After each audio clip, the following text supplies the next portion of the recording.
Good morning, good afternoon, good evening, good night, depending on where you are in the world. This is Gloria White, and I'm coming to you from Utah, USA. Today I am in the book of James in chapter 3 in the New Testament in the King James Version of the Holy Bible. James chapter 3. My brethren, be not many masters, knowing that we shall receive the greater condemnation.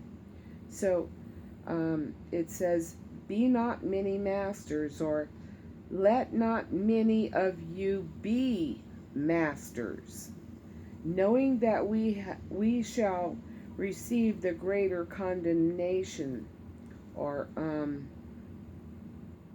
masters or teachers, and the greater condemnation is stricter judgment.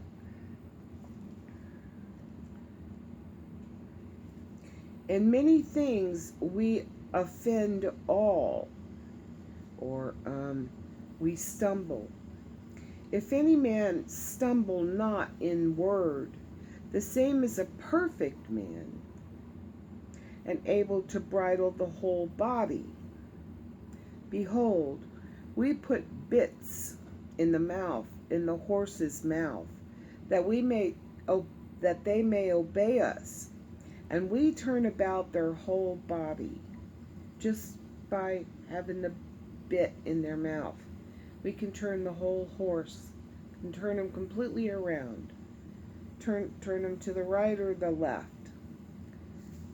Behold also the ships, which though they be so great, and are driven of fierce winds, yet are they turned about by a very small helm, whithersoever the governor listeth.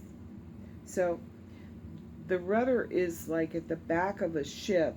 That would be a ship with sails in those times.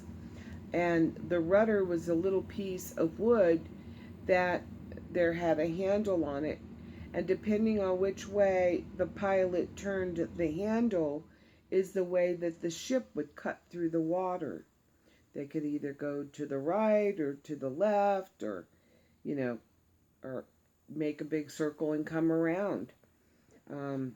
But that's what they're saying here, is that for in many things we offend all, or we stumble. But the same is a perfect man, and able to bridle the whole body.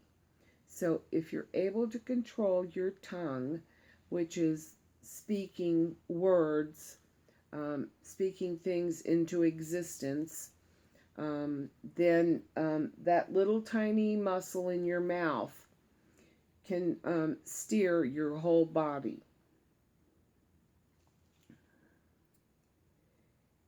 So even so the tongue is a little member, and boasteth great things. Behold, how great a matter a little fire kindleth.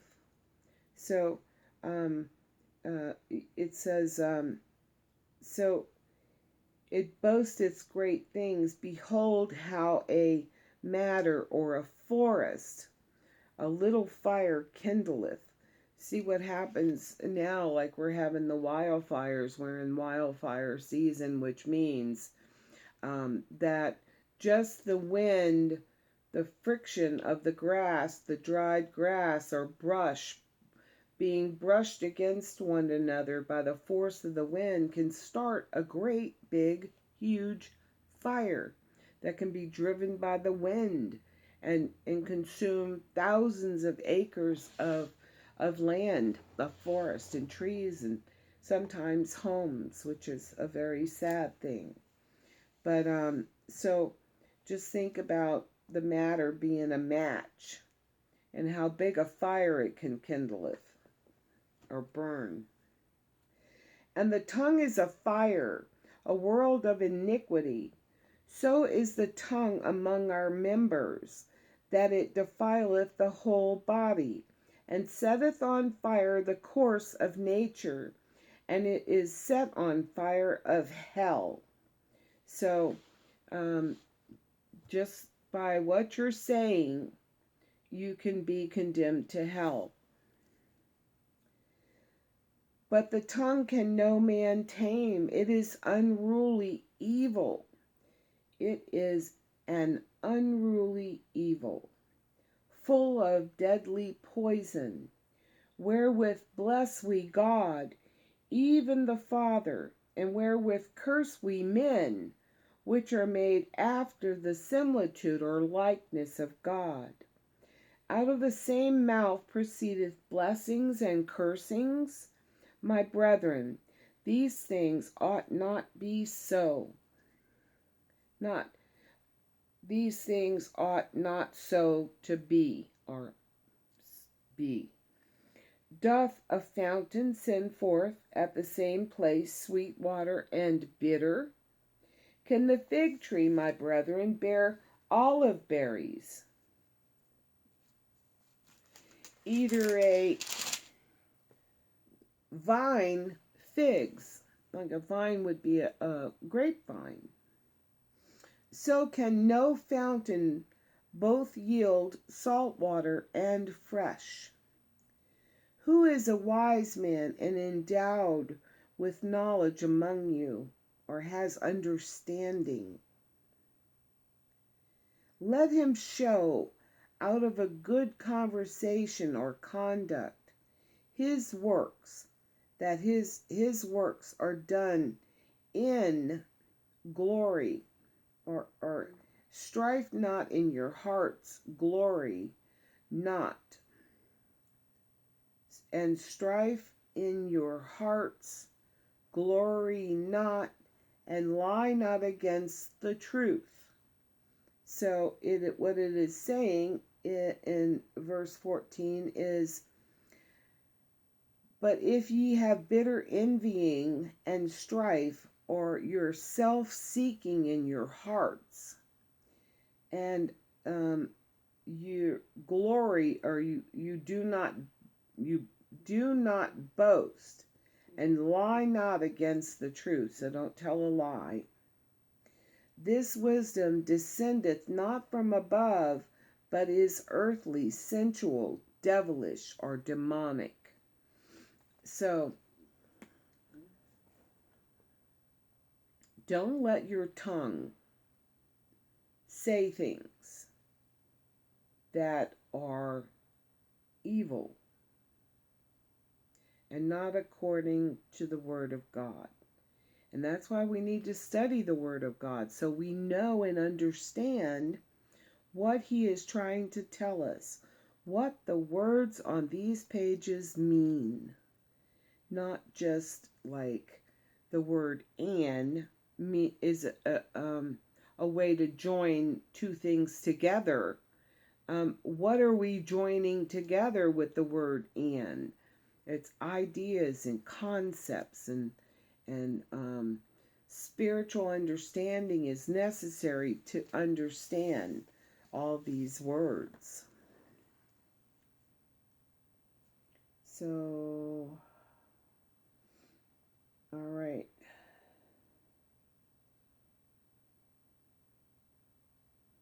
Verse 15. This wisdom descendeth not from above, but is earthly, sensual, and devilish, or demonic. For where envying and strife is, or self-seeking exist, there is confusion in every evil work. You're like the wind being blown by the sea being blown by the wind, where the wave, you don't know where it's going to go. It has no direction. It's not being steered by this little small muscle, or by the helm, or by the bit in the horse's mouth. These are all ways of controlling a big matter. You're like your whole body with a small piece or a small instrument, and that you want to bridle what you're saying. You want to bridle your tongue. So verse 17. But the wisdom that is from above is first pure, then peaceable, gentle, and is easy to be entreated, or willing to yield, and full of mercy and good fruits, without partiality and without hypocrisy. And the fruit of righteousness is sown in peace of them that make peace. So, as a lot of times you see the epistles, they say, greet your brother with peace and a kiss of charity. So, or love. And that's the end of chapter 3. I'll see you for chapter 4. I love you.